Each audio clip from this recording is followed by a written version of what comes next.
पुत्रदा एकादशी, जो कि पौष माह के शुक्ल पक्ष की एकादशी होती है। यह एकादशी उन सभी निसंतान दंपतियों के लिए बहुत ही शुभ दिन होता है जो कि संतान प्राप्ति के काफ़ी प्रयास कर चुके हैं, जिनके पुत्र प्राप्ति की कामना है, जिसके घर में पहले से संतान रूप में कन्या जन्म ले चुकी है और वो चाहते हैं कि उनको एक पुत्र की प्राप्ति हो, जिनसे कि उनका पूरा परिवार हो जाए।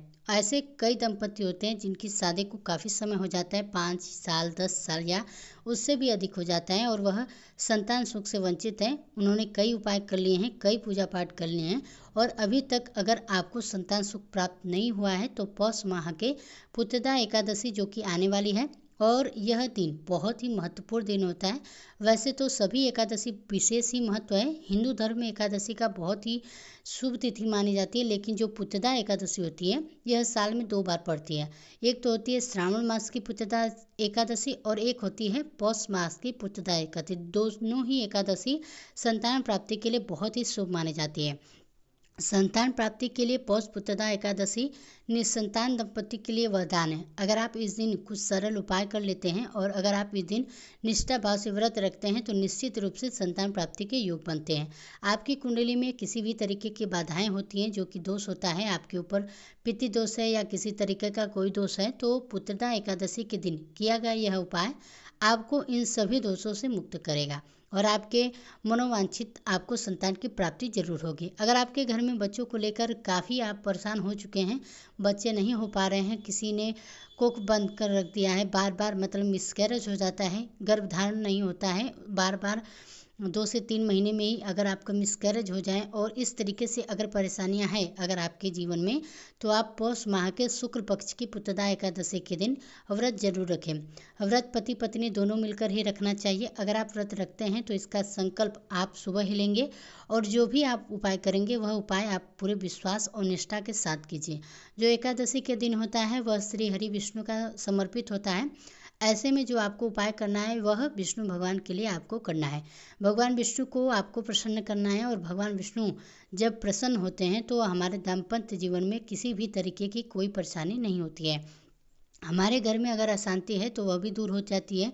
साथ ही साथ अगर आप इस दिन माता लक्ष्मी का भी पूजन कर लेते हैं तो धन संबंधी जो भी परेशानियां हैं वह भी दूर हो जाएगी।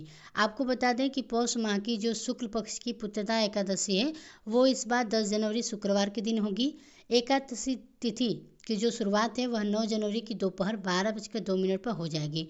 इस एकादशी का जो समापन होगा वह 10 जनवरी को 10:02 पर होगा। तो उदय तिथि के अनुसार एकादशी का जो व्रत रखा जाएगा, जो आपको उपाय करने हैं वह 10 जनवरी को ही करेंगे।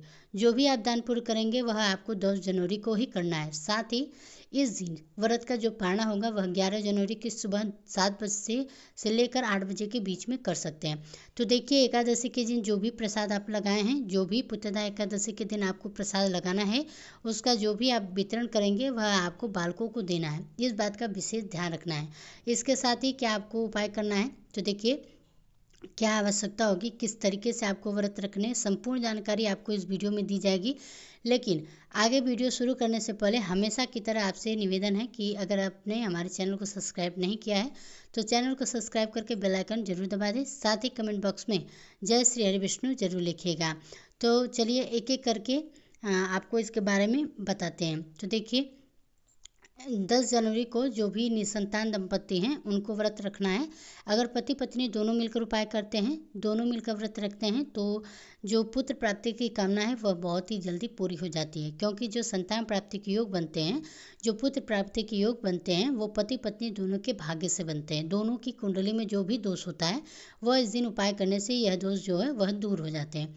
किसी कारणवश पति या पत्नी में से कोई जैसे नहीं कर सकता है व्रत, तो पति या पत्नी में से कोई भी एक व्यक्ति इस उपाय को कर सकता है। उपाय करते समय आपको अपने मन में निगेटिव बिल्कुल भी नहीं लाने हैं। इस बात का ध्यान रखें। जब आप उपाय करेंगे, जब आप पूजा पाठ करेंगे, तो आपको एकदम पॉजिटिव होकर पूजा करनी है। आपको यह सोचना है कि मैं इस उपाय को करूंगी, इससे मुझे पूर्ण लाभ होगा और जो मेरी कोख है वो जल्द से जल्द भर जाएगी।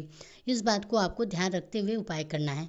आपको करना क्या है कि इस दिन आप सुबह जल्दी उठेंगे, स्नान आदि से निवृत्त होने के बाद साफ सुथरे वस्त्र धारण कीजिए। एकादशी का दिन है जो कि भगवान विष्णु को समर्पित है, तो अगर आप पीले कलर के वस्त्र पहनते हैं तो इससे ईश्वर की अति कृपा आप पर होगी। इसके साथ ही आपको सूर्य भगवान को अर्घ जरूर देना है, क्योंकि जब हम पुत्र प्राप्ति के लिए कोई भी उपाय करते हैं तो उसमें सूर्य भगवान को अर्घ देना बहुत ही जरूरी होता है। इसके लिए आप तांबे के लोटे में जल लेकर थोड़ा सा उसमें सिंदूर मिलाकर सूर्य भगवान को अर्घ दें। सूर्य भगवान के किसी भी मंत्र का आप जप कर सकते हैं। जब आपकी कुंडली में सूर्य ग्रह मजबूत होगा तो बाकी जो ग्रह होते हैं वो भी मजबूत हो जाएंगे, जिससे कि वंश की वृद्धि होती है। इसके साथ ही जो आप उपाय करेंगे तो उसके लिए भी आप उपाय जो है अपने घर में रहकर ही कर सकते हैं, या फिर आप मंदिर में जाकर इस उपाय को कर सकते हैं। उपाय जो भी आप करेंगे वो आप सुबह के समय करेंगे, इस बात का आपको ध्यान रखना है, क्योंकि इस दिन बहुत ही दुर्लभ योग बन रहे हैं। इस दिन 2 ऐसे योग बन रहे हैं जो कि बहुत ही शुभ हैं। एक तो शुभ योग उनका निर्माण हो रहा है इस दिन, जो कि 10 जनवरी को पूरे दिन रहेगा। इसके साथ ही इस दिन हो रहा है एक और शुक्ल योग का निर्माण, जो कि 10 तारीख को रहेगा, साथ ही 11 जनवरी को भी रहेगा। तो इन दोनों योग में आपको उपाय करना है। इन योग में अगर आप उपाय करते हैं तो आपकी जो मनोकामनाएं हैं बहुत ही जल्द पूरी होगी।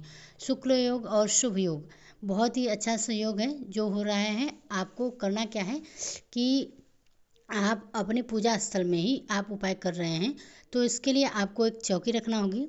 उस पर आप पीले कलर का या लाल कलर का वस्त्र बिछा लीजिएगा। भगवान विष्णु के आपके पास तस्वीर है, फोटो है, तो आप उसको रख सकते हैं। नहीं तो आपके पास लड्डू गोपाल जी हैं, बाल मुकुंद भगवान जी हैं, तो आप उनको भी रख सकते हैं। लड्डू गोपाल को उस चौकी पर विराजित कीजिए। इसके साथ ही आप पंच तत्व से भगवान विष्णु का, भगवान लड्डू गोपाल का अभिषेक करें और पंचरथ को आपको प्रसाद के रूप में भी चढ़ाना है। इसके साथ ही आपको संतान प्राप्ति की, पुत्र प्राप्ति की कामना के लिए एक देसी घी का दीपक प्रज्वलित करना है। दीपक आपको सबसे पहले प्रज्वलित कर लेना है, जिससे कि जब भी जो भी आप उपाय करेंगे तो जो अग्निदेव होंगे वह आपके साक्षी होंगे। इस बात का जरूर ध्यान रखें। लंबी बाती का जो आपको दीपक प्रज्वलित करना है, घी का ही दीपक आपको प्रज्वलित करना है। इसके साथ ही लड्डू गोपाल को जो आप चंदन तिलक लगाएं और पीले कलर के जो फूल हैं वो अर्पित करें। इसके साथ ही लड्डू गोपाल को आपको एक दिन खीर का भोग जरूर से लगाना है। वो जरूर लगाना जो व्रत वाली खीर होती है, सावन दने, फिर मखाने की खीर बनाकर लड्डू गोपाल को चढ़ाएं।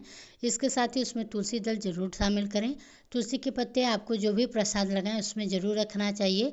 इसके साथ ही आप जो धागा है वो आपको लड्डू गोपाल या भगवान विष्णु को जन्म में अर्पित करना है। पुत्र प्राप्ति की कामना के लिए संतान प्राप्ति का मंत्र आप जप करेंगे। जो आपको संतान गोपाल का मंत्र है उसको 11 बार या 21 बार करना है। इसके साथ ही आपको इस दिन वंश वृद्धि के लिए जो विष्णु का सहस्त्र नाम का पाठ होता है उसका भी आपको जाप करना है। अगर आप पूरा विष्णु सहस्त्र नाम का पाठ नहीं कर पा रहे हैं तो आपको विष्णु भगवान के 11 नाम होंगे, जो कि 11 नाम आप जाप करें तो इससे भी आपको लाभ होगा। वह आपको 11 तुलसी के पत्तों से करना है, यानी कि आपको अपने हाथ में पहले तुलसी की 11 पत्ते लेना है और विष्णु भगवान का नाम एक एक करके बोलने के साथ ही आप तुलसी के एक एक पत्ते को भगवान विष्णु के समर्पित करेंगे। पुनः जब आप भगवान विष्णु का जो दूसरा नाम बोलेंगे तो आपको दूसरा तुलसी का जो पत्ता है वह भगवान विष्णु के चढ़ाना है। इस तरीके से 11 तुलसी के पत्ते लेकर आपको यह उपाय जो है वो करना है। ऐसा करने से भगवान विष्णु की अति कृपा आप पर होगी और आपकी जो भी मनोकामनाएं वह निश्चित रूप से पूरी हो जाएगी। जब आपका जो भी पूजा पाठ है हो जाए उसके बाद भगवान की पूजा करने के बाद माता लक्ष्मी की विधि विधान से पूजा अर्चना करें। भगवान विष्णु की आप आरती करें। लड्डू गोपाल के इस दिन आप केले का भोग जरूर लगाएं। जैसे कि आपने खीर का भोग लगाया उसके साथ ही आपको ऋतु फल होते हैं, मौसमी जो फल होते हैं, आपको उसका भी भोग लगाना है।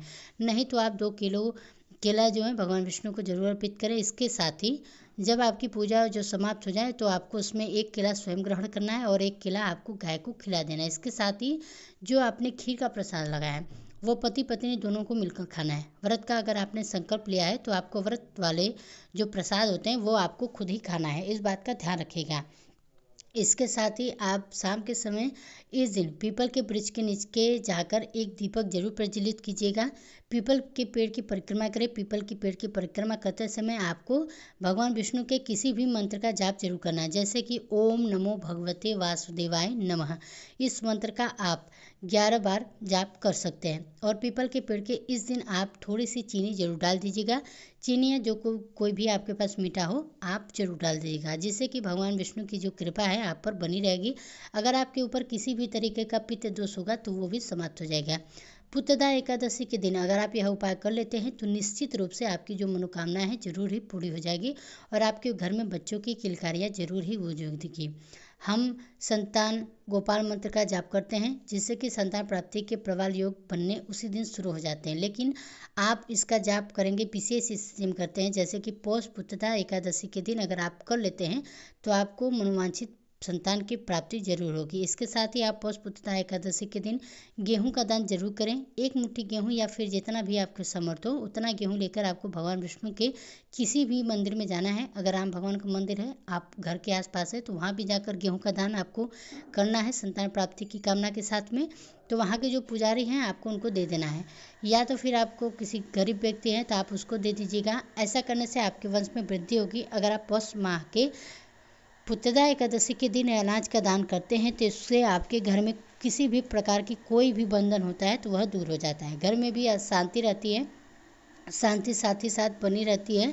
तो इस उपाय को जो भी आप जरूर कर लें। इसके साथ ही मैंने आपको उपाय बताया है, आपको पौष पुत्रदा एकादशी के दिन जरूर करना है। तो उपाय कैसे है एक बार फिर से रिपीट कर दूं। आपको भगवान विष्णु के तस्वीर के सामने तुलसी के 11 पत्ते लेने हैं और भगवान विष्णु का एक एक नाम बोलते समय एक एक पत्ता भगवान विष्णु के तस्वीर के सामने समर्पित करना है। 11 नाम हमको बोलना है 11 तुलसी के पत्तों के साथ। तो यह थी आज की उपाय। अगर जानकारी पसंद आए हो तो वीडियो को लाइक कीजिएगा।